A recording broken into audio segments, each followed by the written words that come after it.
Egunon deneri, beraz Kamila deitzen niz, plazara kolektiboko kide, garaztarra baina Lapurdin bizi, eta badu orain 9 hilabete ama ere nizala.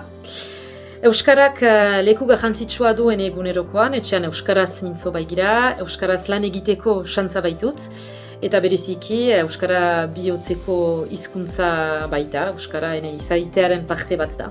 Horrez gain, ama naizenetik Euskararekiko dudan lotura oraindik politagoa da, aujarekin jostatzeko, kantatzeko eta komunikatzeko erabiltzen baitut, eta horrek atxikimendu sentipen hori azkartu egin daut. Sorpresa polita izan dut ere, pentsatzen ez nuen jende hainitz Euskaraz ari baitzaio aujari, behar bada batzuentzat egetxago baita aujarekin Euskara emaitea.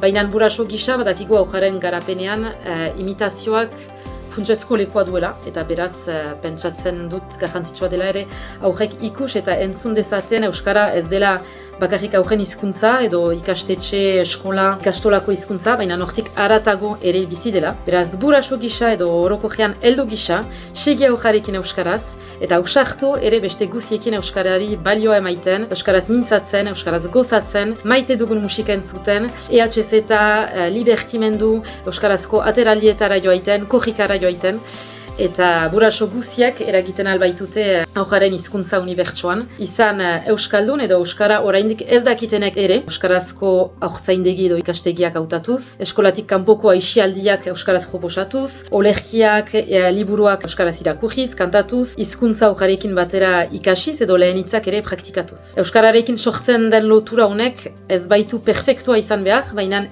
iraunkorra. Eta badakigu gura aujarentzat egiten ditugun autuak haien etorkizuna eraikitzen ahalko dutela.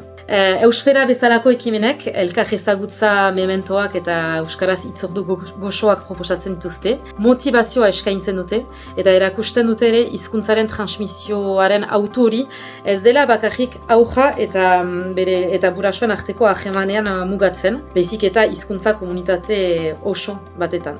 Eta iduritzen zaut hori ere polita dela. Elkarrekin transmisioa azkenean indartsuagoa bilakatzen baita.